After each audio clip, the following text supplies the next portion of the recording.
It's 11:47 p.m. on a Tuesday. Marcus is sitting in his auto repair shop. Lights off except for his laptop screen. The invoices say he made $38,000 last month, and he can't cover Friday's payroll. That gap between what your business earned and what's actually in your account? That's the territory we're covering today.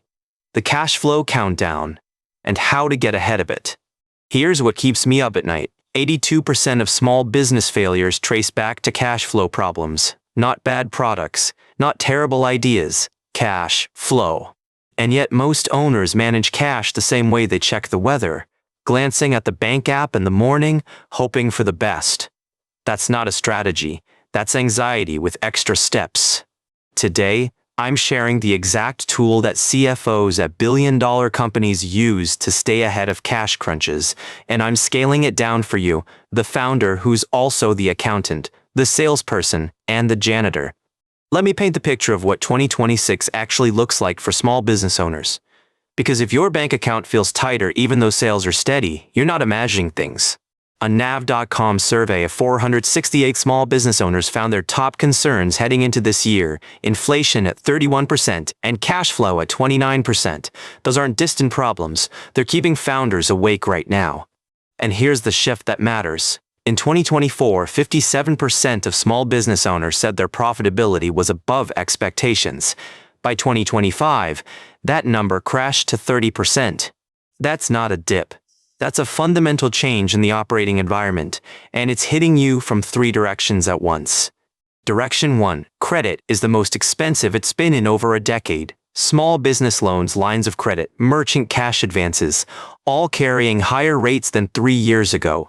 Direction 2. Consumer spending is softer than 2 years ago. That means longer sales cycles and slower collections. Customers taking their time to pay what they owe you. Direction 3. Your costs keep climbing. Wages, commercial rent, supplies, all rising faster than what you can reasonably charge your customers.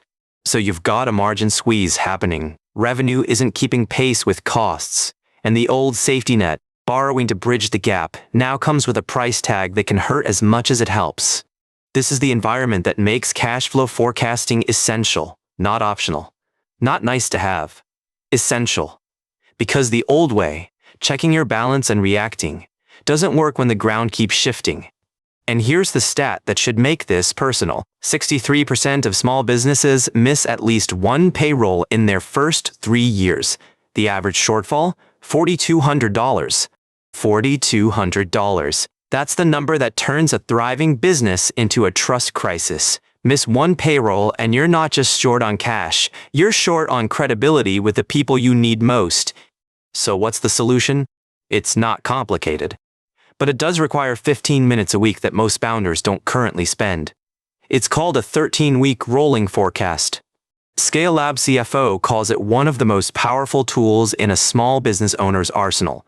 Unlike an annual budget, this gets updated weekly, giving you real-time visibility into where your cash is actually heading. 13 weeks, that's your magic number. Why? Because it's long enough to see around corners, a full quarter of business cycles, but short enough that your predictions still mean something. Here's how to build yours. You'll want a simple spreadsheet, nothing fancy. 13 columns across the top, one for each week. Down the side, every expected cash inflow and outflow your business will see. Inflows, customer payments, when you realistically expect them, not when they're due, but when they actually hit your account. Be honest here. If a client pays late every time, build that in. Outflows, rent, payroll, inventory orders, subscriptions, loan payments, insurance, everything that takes cash out the door. Don't forget the quarterly expenses people always miss. Tax payments, insurance premiums, annual renewals. Once you've mapped it out, you'll see something powerful. The gaps. The weeks where outflows exceed inflows. The moments where cash gets tight before you're in the middle of them. This is where the forecast becomes your early warning system. You might see that week 7 looks rough, payroll hits the same day rent's due, and your biggest invoice isn't expected until week 9. Now you can plan for it. And here's the part that makes this a rolling forecast. Every week, you update it. You drop off the week that just happened, add a new week 13 at the end, and adjust based on what actually occurred. This means your forecast stays fresh. It evolves with your business. And over time, you start seeing patterns: which clients pay when, which months run tight, where the real risks hide. Now, the forecast shows you problems. But you still need solutions when cash gets tight. One option that's growing fast: invoice factoring. The global market is on track to hit $4.2 trillion this year. Invoice factoring works like this. You got invoices out there? Money you're owed but haven't received. A factoring company advances you most of that money now, then collects from your customer later. Typical terms: you'll get 80 to 90% of the invoice value within 24 to 48 hours. The factoring fee runs 1 to 5% depending on your industry and invoice size. Now, there's debate about whether this is smart or slippery. Critics say those fees compound quickly. You're essentially paying a premium for money that's already yours, and some businesses become dependent on it. But here's how I'd think about it. If you're using factoring to fund growth or bridge a seasonal gap you can see in your forecast, that's strategic. If you're using it to cover recurring shortfalls, that's a warning sign. The real answer, and this applies to most cash flow tactics, depends on your specific situation, your industry, your margins, your customer payment patterns. What works for a service business might not work for retail. This is where I'll say what you've heard before, but bears repeating: run these numbers by your accountant. The principles we're covering apply broadly, but the execution has to fit your business specifically. Beyond factoring, here are tactics that tend to help most small businesses. First, shorten your invoicing cycle. If you're batching invoices at month end, you're volunteering to wait an extra 2 weeks for your money. Send invoices immediately when the work's done or the product ships. Every day you wait is a day you're financing your customer's business instead of your own. Second, negotiate your payment terms in both directions. Consider asking suppliers for net 45 or net 60 when possible, and consider tightening your receivables to net 15 or net 30. The goal is to widen the gap between when you pay and when you get paid. Even shifting that gap by 2 weeks can dramatically change your cash position over a quarter. Third, set a cash floor. This is the minimum balance your business needs to operate safely. Your forecast tells you what's coming, but your floor tells you when to act. What's the right number?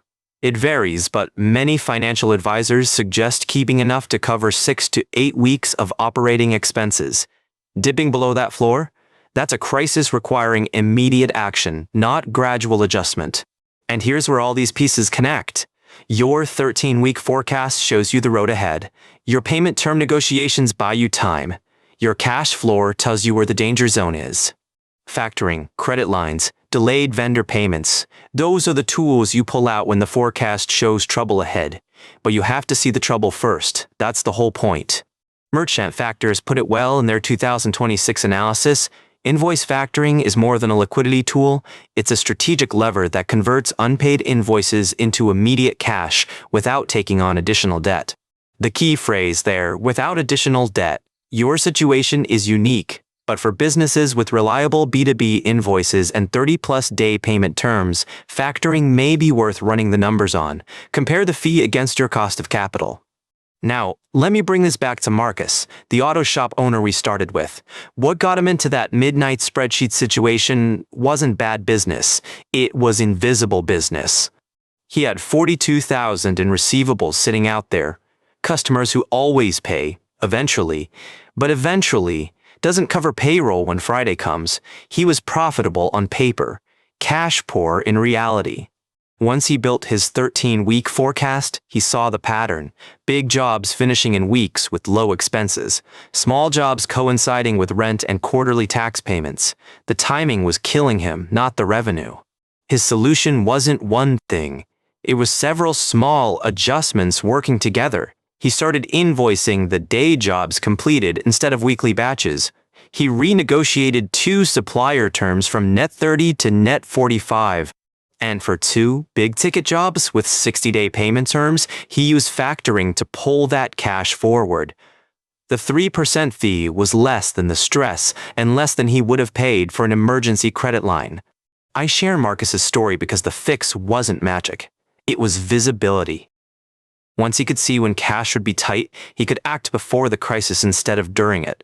So here's what I'd encourage you to consider doing this week. Block out 1 hour, just 1 hour, to build your first 13-week forecast. It doesn't need to be perfect, it needs to exist. Map out what you expect to receive and what you expect to pay, week by week. Be conservative on the income side, thorough on the expense side, then set a 15-minute appointment with yourself every week to update it. If this kind of practical strategy is what you're looking for, consider subscribing. We cover these signals every week, the real data and tactics that small business owners can actually use. Because here's the truth about cash flow, it's not just a financial metric. It's the heartbeat of your business. Profit tells you if you're building something sustainable. Cash tells you if you'll still be here next month to keep building. The founders who thrive in 2026 won't be the ones with the biggest loans or the highest sales. They'll be the ones who see around corners, who know where their cash is heading before it gets there. A 13-week rolling forecast isn't complicated. It's just intentional. And in an environment where margins are tight and credit is expensive, that intention might be the edge that keeps your business alive. Remember, this isn't financial advice, it's visibility. The numbers we talked about are patterns, not promises. Your situation is unique, and any significant moves deserve a conversation with someone who knows your books. Until next time, keep watching the signals and keep building. Remember, this content is for informational purposes only and is not financial advice.